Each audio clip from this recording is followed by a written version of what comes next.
Hello guys, എല്ലാവർക്കും എൻ്റെ YouTube ചാനലിലേക്ക് സ്വാഗതം. ഞങ്ങൾ ഇന്ന് കിളിത്തട്ടിൽ ദേവീ ക്ഷേത്രത്തിൽ പോവുകയാണ്. എൻ്റെ അനുജത്തിയും കൂടെയുണ്ട്. തിരുവനന്തപുരം നഗരത്തിലെ പോത്തങ്കോട് എന്ന സ്ഥലത്താണ് ഈ ക്ഷേത്രം സ്ഥിതി ചെയ്യുന്നത്. വീട്ടിൽ നിന്ന് ഒത്തിരി ദൂരമുണ്ട് കേട്ടോ. അങ്ങനെ ഞങ്ങൾ ഇവിടെ അമ്പലത്തിനടുത്ത് എത്തി.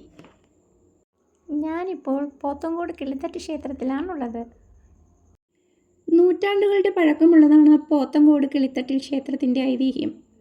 തിരുവിതാംകൂർ രാജാവായിരുന്ന അവിട്ടം തിരുനാൾ ബാലരാമവർമ്മയുടെ ഭരണകാലത്ത് രാജ്യത്തുടനീളം കടുത്ത വരൾച്ചയും ക്ഷാമവും ഉണ്ടായി.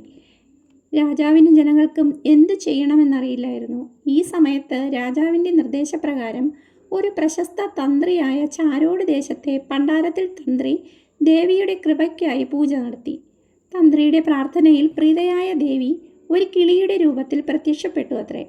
ആ കിളി തന്ത്രിയോട് താൻ എവിടെയാണോ തട്ടുന്നത് അവിടെ ദേവീക്ഷേത്രം പണിയണമെന്ന് ആവശ്യപ്പെട്ടു.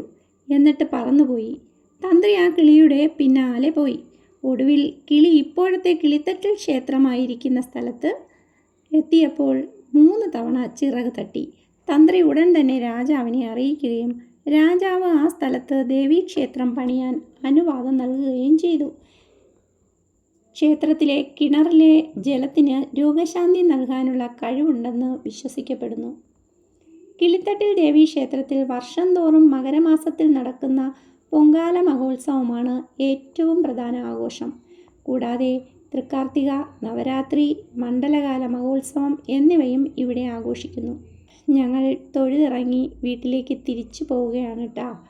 എല്ലാവർക്കും ദേവി മഹാമായയുടെ കൃപാകടാക്ഷം ലഭിക്കട്ടെ എന്ന് പ്രാർത്ഥിച്ചുകൊണ്ട് നന്ദി, നമസ്കാരം.